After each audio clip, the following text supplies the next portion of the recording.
Saudara ahli, kita tahu bahwa bansos ini kan merupakan suatu keputusan dibuat berdasarkan keputusan pemerintah dan DPR sehingga ada undang-undang tentang itu. Sebagai undang-undang, tentunya ini dibicarakan baik oleh pemerintah, di DPR, dan di DPR itu di sana semua ada fraksi-fraksi, semua partai-partai ada di sana. Baik PDIP, baik PKS, Demokrat, semua partai ada di sana. Diputuskanlah tentang adanya bansos ini. Kemudian tentunya sebagai keputusan dan sebagai undang-undang, tentunya pemerintah wajib untuk melaksanakan undang-undang itu. Lantas dari tadi penjelasan ada ahli mengatakan seakan-akan ada yang salah kalau pemerintah melaksanakan bansos ini. Pertanyaan saya adalah, apa salahnya pemerintah kalau melaksanakan ketentuan undang dengan menyalurkan bansos ini? Bansos ini tadi saudara pakai teori tentang teori pork barrel, yang mana tadi diceritakan di luar negeri itu adalah dilakukan oleh beberapa senator dan sebagainya. Sedangkan di sini ini adalah pemilihan presiden.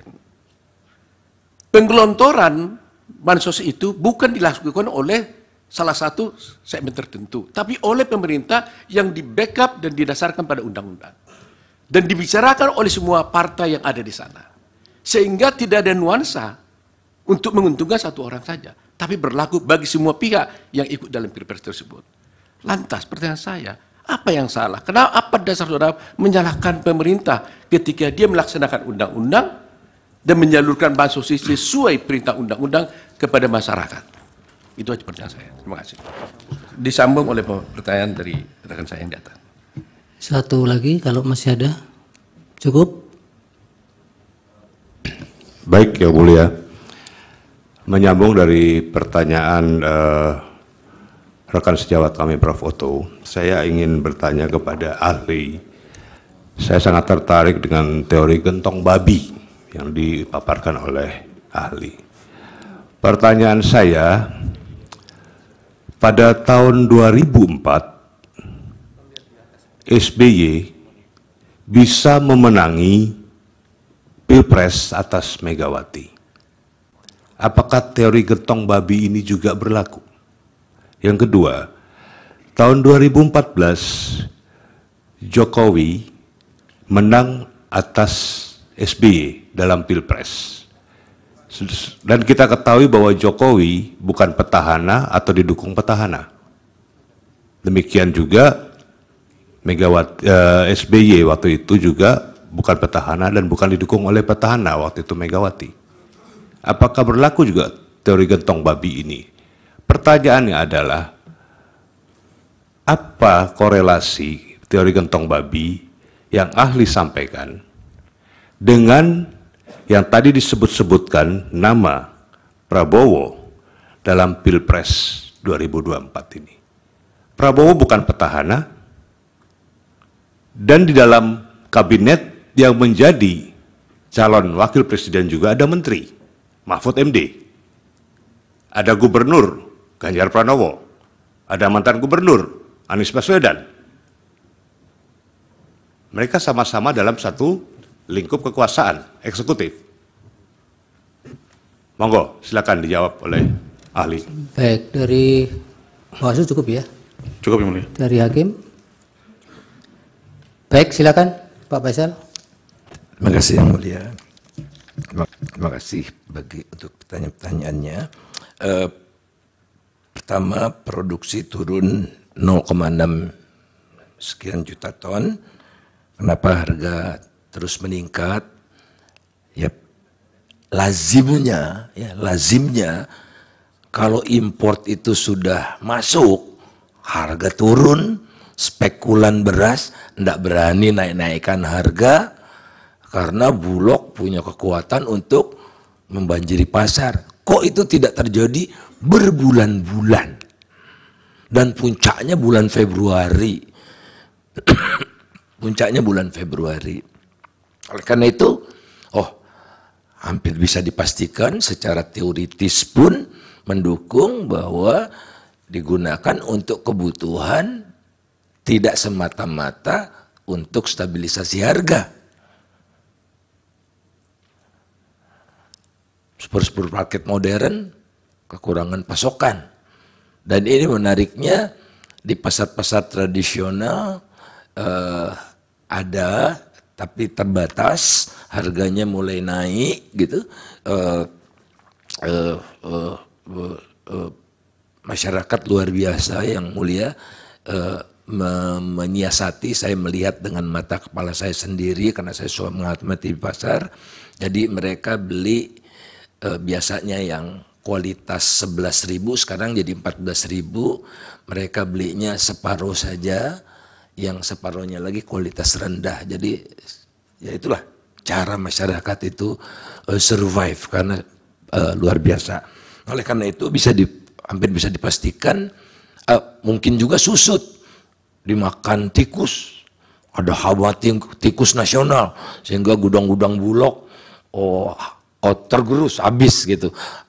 Tidak juga gitu kan. Jadi apa ya, kembali lagi pork barrel itu pork barrel plus ya, pork barrel plus yang memastikan targetnya tercapai sebanyak-banyaknya sebagaimana yang dinarasikan kalau bisa satu periode. Nah kemudian El Nino 2021 ada juga El Nino, tapi tidak ada bansos El Nino. Tatkala intensitas El Nino-nya lebih tinggi dari 2023-2024 gitu. Dan ini pun diperpanjang lagi kan, sudah tidak ada El Nino, ada bansos El Nino udah hampir selesai dan intensitasnya lebih tinggi tahun 2021 gitu. Tapi tidak ada waktu itu bansos, lagi-lagi ya karena tahun ini spesial ada pemilu gitu. Sesederhana itu. Kemudian kalau dilihat dari terkait dengan bansos, sebetulnya gelondongannya kan perlindungan sosial. Jadi ini adalah program social protection. Jadi ini bukan, kalau bansos itu seolah-olah belas kasihan, kemurah hatian. Nah, ini adalah kewajiban negara untuk mengentaskan orang miskin untuk tidak jadi miskin, dan orang yang belum miskin tidak masuk ke jurang kemiskinan. Itulah perlindungan sosial namanya. Tapi varian bansosnya semakin banyak. Disetujui DPR tentu. Tapi tambah di tengah jalan, ya tidak disetujui DPR. Pelaksanaannya dilaksanakan oleh para menteri dengan kamuflase. Ini dari Pak Jokowi, nggak disepakati oleh DPR. Import disuruh 3 juta, tidak persetujuan DPR. Banyak sekali. Dan kita tahulah kehidupan berbangsa di kita kan, kita sempat presiden heavy, lantas parlemen heavy, presiden heavy, sekarang Jokowi heavy. Not only presiden, Jokowi heavy. Apa yang diingin Pak Jokowi harus terwujud. Itu yang membuat situasinya lebih masif, dan matter of time saja nanti penerima bansos-bansos itu juga banyak yang tumpang tindih. Di Sunter, di daerah hampir tiap hari ada pembagian bansos untuk orang yang sama. Pusing, ini bansos apa lagi katanya. Orangnya itu juga kan, yang miskin itu kan, yang miskin. Kemudian kalau yang bagi-bagi lempar seperti ngasih makan bebek, ya, itu cuma ada di Indonesia, itu dilaksanakan oleh presiden sendiri. Betapa tidak beradabnya manusia Indonesia di mata Pak Jokowi. Udah biasa. Dan intensitasnya tahun ini luar biasa. Intens, bahkan pernah berkantor di salah satu provinsi besar untuk bagi-bagi. Saya sebetulnya ingin cerita tapi tidak etis. Bisa dipersingkat, waktunya sudah habis Pak Faisal. Waktunya baik Bapak, makasih. Masih terakhir tadi pertanyaan pihak terkait yang belum terjawab, bisa diberi waktu 1-2 menit. Tong babi. Ya, yang keterlibatan mantan-mantan gubernur, kemudian toh ikut kontestasi juga itu. Kan ini pemilu nasional, relevan marketnya kalau di pengadilan KPPU yang mulia, relevan marketnya bukan provinsi. Jadi gentong babi ini mengacu pada praktik yang dilakukan oleh politisi yang menduduki jabatan tinggi di pemerintahan pusat yang mampu menggelotorkan uang lebih besar gitu, agar menarik pemilih sehingga dia terpilih kembali.